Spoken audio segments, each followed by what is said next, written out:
It's my funeral, welcome you all, this is the end of the line, so thank you for coming along, my time has come, I don't wanna leave you behind, but this one I'll do on my own. Salut à toi fan de manga et c'est Colère. Aujourd'hui je vais vous parler de Naruto et plus précisément des Kekkei Genkai.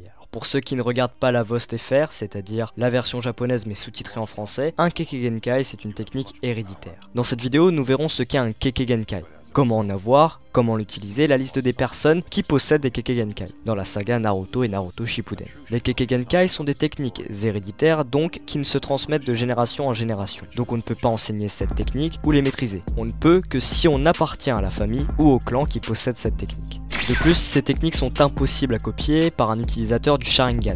Donc Kakashi le ninja copieur, tu peux aller te coucher. Bah ouais, c'était stylé au début quand t'étais dans les 100 premiers épisodes de Naruto, mais maintenant tout le monde utilise des Kekkei Genkai, quasiment, et la fonction du Sharingan qui te permet de copier des techniques, bah c'est un peu perdu au fil du temps. Dans le monde des ninjas, il existe deux types de Kekkei Genkai. Les Dojutsu ou art des pupilles, que nous n'évoquerons pas dans cette vidéo. On peut prendre par exemple le cas du Byakugan du clan Hyuga, le Rinnegan des descendants de Senju, du Sharingan du clan Uchiwa ou le Tensegan. Ces pupilles sont très puissantes et confèrent de redoutables pouvoirs, surtout dans la collecte d'informations. On n'a qu'à prendre par exemple l'examen des Chunin. Certains ninjas qui maîtrisent parfaitement ces pupilles peuvent l'utiliser pendant des combats. Cependant, ces pupilles une fois retirées peuvent être implantées dans d'autres ninjas qui ne font pas forcément partie du clan. On peut prendre le cas de Danzo ou de Kakashi qui possèdent un Sharingan mais ne font pas partie du clan Uchiwa, ou Ao qui possède un Byakugan. Brièvement, le Byakugan permet une vue à 360 degrés, à l'exception d'un petit angle mort. Il permet de visualiser les cavités de chakra ou Tenketsu et par ailleurs permet de voir très loin et au-delà de la matière. Le Sharingan a des aspects et des pouvoirs différents selon l'utilisateur. Cette pupille suit une évolution précise en fonction de la haine de l'utilisateur. Le Sharingan change alors et confère plus de puissance. Ça veut dire que plus t'as de la haine et plus ton Sharingan devient puissant. Au départ, le Sharingan permet d'améliorer la vision du ninja. Puis il peut copier des techniques et à la fin, améliore les compétences au Genjutsu, améliore les réflexes et carrément permet de prévoir les coups de son adversaire à l'avance. Par la suite, on passe à l'éveil du Sharingan, au Mangekyo Sharingan ou kaléidoscope hypnotique du Sharingan qui, là, va donner des effets différents à l'utilisateur. Je vous redirige vers une superbe vidéo de Gaki Parody qui explique tout et mieux que moi. Mais en gros, par exemple, le Mangekyo de Kakashi permet le Kamui, celui de Sasuke permet le Amaterasu, les flammes noires, celui de Itachi permet le Amaterasu avec l'œil gauche et le Tsukuyomi avec l'œil droit. Le Rinnegan quant à lui est le Dojutsu de Nagato, c'est le plus puissant de tous. Il s'obtient après avoir réveillé le Sharingan éternel et en ayant des cellules du clan Senju comme Madara Uchiwa avant sa mort. Le Rinnegan permet de manipuler des cibles par télékinésie, le Tendo, transformer ou manipuler les machines, le Shurado, lire les pensées et arracher l'âme de son ennemi, le Ningendo, invoquer des bêtes dotées de Rinnegan, le Shikushodo, absorber le chakra ainsi que toutes les techniques de Ninjutsu, le Gakido, et pour finir, invoquer le roi des enfers, voler l'âme des menteurs ou ressusciter les victimes, comme l'a fait Nagato à la fin. Dans cette vidéo, on va plutôt parler des Godai Sechitsu Enka. Un ninja doté du Godai Sechitsu Enka peut maîtriser deux éléments mais surtout les fusionner. Cependant, il ne faut pas confondre les Kekkei Genkai de type Godai Sechitsu Enka avec les Hiden. Les Hiden sont des techniques gardées jalousement par certains clans, c'est-à-dire que les secrets de ces techniques sont gardés secrètement pour en garder le secret. Voilà, j'ai dit secret plein de fois, je sais que ça vous a embrouillé. Je suis sûr que vous connaissez pas mal de clans au Jutsu Hiden. Le clan Yamanaka et la transposition, le clan Nara et la manipulation des ombres, et le clan Akimichi avec leur décuplement. En tout cas, dans le monde des ninjas, il existe 5 éléments. Le feu, la terre, l'eau, le vent et la foudre. Certains ninjas ont une préférence pour un de ces éléments, comme Naruto qui maîtrise mieux le vent, le Futon. Avec son Rasengan, l'orbe tourbillonnant et ses multiples putains de Rasengan. Pour connaître sa préférence au niveau des éléments, les ninjas utilisent le test de la feuille. Naruto l'a fait pendant son entraînement pour le Rasen Shuriken, il avait tenu sa faille en main et elle s'est déchirée. Cela montre que sa préférence au niveau des éléments, c'est le Futon. Par exemple, si elle est mouillée, c'est le Suiton, l'art de manipuler l'eau. D'autres ninjas maîtrisent plusieurs éléments, comme Sasuke qui maîtrise le feu et la foudre, même si le feu est beaucoup plus majoritaire car il maîtrise le Katon du clan Uchiwa et la foudre avec l'enseignement des 1000 oiseaux par Kakashi. Et par contre, si t'es un mec ultra badass, tu les maîtrises tous comme Sarutobi ou Kakashi Atake. Comme je le disais, le Godai Sechitsu Enka permet la fusion de deux éléments pour en former un nouveau beaucoup plus fort. Évidemment, il faut savoir maîtriser ces deux éléments à la perfection. Ainsi, voici une liste de plusieurs utilisateurs de Godai Sechitsu Enka qu'on a pu rencontrer dans l'univers de Naruto. Aku maîtrise le Yoton, l'art de manipuler la glace en fusionnant le Suiton et le Futon.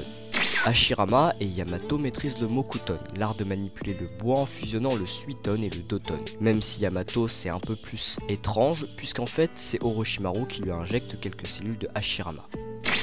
Mei Terumi, la 5ème Mizukage, maîtrise le Yogan, l'art de manipuler la lave en fusionnant le Katon et le Doton, mais elle maîtrise aussi le Futon, l'art de maîtriser la vapeur en combinant le Katon et le Suiton. Darui maîtrise le Ranton, l'art de manipuler la foudre noire ou l'orage en combinant le Raiton et le Suiton. Deidara et Gari maîtrisent le Bakuton, l'art de manipuler l'explosion en combinant le Katon et le Doton. Naruto et Sasuke ont utilisé le Shakuton, l'art de manipuler la force incandescente en combinant le Katon et le Futon. Il y a aussi Pakura, un ninja qui a été ressuscité grâce à l'Edo Tensei qui peut aussi maîtriser ce Kekkei Genkai. Le 3ème Kazekage, devenu la marionnette de Sasori, utilise le Jinton. Vous savez, cette marionnette qui peut utiliser la limaille de fer. Il manipule le magnétisme en combinant le Futon et le Doton. Même si les Kekkei Genkai sont rangés dans deux catégories, Dojutsu et Godai Senjutsu Enka, il y en a certains qui sortent du lot et qui ne peuvent pas être placés dans ces deux catégories. Les utilisateurs de Kekkei Genkai sont très rares et c'est pourquoi certains shinobi fuient devant eux à cause de leur force. Mais certains peuvent les traquer pour obtenir leur pouvoir. C'est le cas de Danzo et sa collecte des Sharingan. Les organisations ont souvent parmi eux des utilisateurs de Kekkei Genkai pour augmenter leur puissance de frappe. L'Akatsuki compte dans leurs membres Deidara, un utilisateur du Bakuton, et Itachi Uchiwa, un utilisateur expérimenté du Sharingan. Orochimaru possède deux utilisateurs non conventionnels de Kekkei Genkai. Impossible de les placer dans la catégorie des Dojutsu ni dans celle des Godai Senjutsu Enka. Le Shikotsumiyaku de Kimimaro, une technique du clan Kaguya permettant un contrôle parfait des os présents dans le corps, ainsi il peut les moduler, les faire grandir et ainsi les utiliser comme une arme. Et vous avez le Somanoko de Sakon et Ukon permettant de fusionner son corps avec celui de quelqu'un d'autre. Souvent ces deux-là fusionnent leur corps entre eux pour que Sakon puisse combattre pendant que Ukon se repose et inversement. Il existe aussi d'autres supposés Godai Senjutsu Enka, cependant les composants sont partiellement inconnus. On peut noter par exemple le Enton de Sasuke, l'art de manipuler le brasier, le Shoton, l'art de manipuler le cristal, ou le Koton, l'art de manipuler l'acier. Pour finir, nous allons parler de deux autres grosses exceptions très rares. Le Kekkei Tota, encore plus puissant que les Kekkei Genkai. Le Kekkei Tota est la fusion de 3 éléments pour en donner un beaucoup plus puissant, d'où sa supériorité par rapport au Kekkei Genkai. Le seul Kekkei Tota connu à ce jour est le Jinton, l'art de manipuler la poussière en combinant le Katon, le Doton et le Futon. Cette technique permet de manipuler la matière, pouvant ainsi tout changer en poussière à une échelle moléculaire.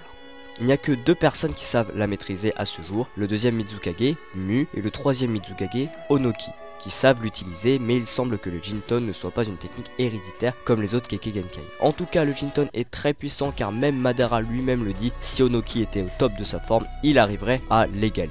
Et la sphère de vérité ou Gudodama, l'art de manipuler les boules de chakra noir. Ces boules sont le résultat de la fusion des 5 éléments de base et des natures du yin et du yang, l'énergie spirituelle qui permet de réaliser des techniques comme la manipulation des ombres, le décuplement ou le ninjutsu médical.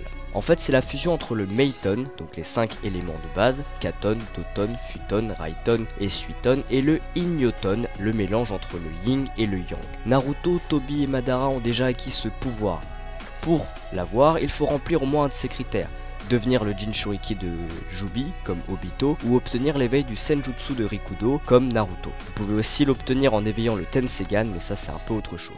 Ces orbes peuvent être manipulés à volonté et prendre la forme de n'importe quoi. Ils peuvent servir de bouclier, de chakra capable de résister à toute technique de ninjutsu, de taijutsu, de genjutsu. Les Gudodama peuvent lancer des techniques destructrices, balancer des projectiles à toute vitesse. Selon le Sandaime Hokage, il est à peu près de la même nature que le Jinton, mais en beaucoup plus puissant. Ces boules peuvent à la fois être utilisées dans un rôle offensif comme défensif. C'est pourquoi elle est extrêmement puissante par rapport au Jinton, qui n'a qu'un seul rôle, celle de l'offensive. Les boules peuvent utiliser le In-Yoton pour annuler toute technique de ninjutsu, et ainsi tout dégât fait à un individu, comme par exemple sous l'emprise de l'Edo Tensei, ne pourra plus se régénérer. Dans l'anime, Minato est blessé et n'a plus son bras. Normalement avec l'Edo Tensei il est censé régénérer son bras, mais comme il a été attaqué par ces boules de Gudodama, il ne pourra plus récupérer son bras. En fait les Gudodama c'est un Kekkei Mora, la fusion de 5 éléments de base en un seul surpuissant.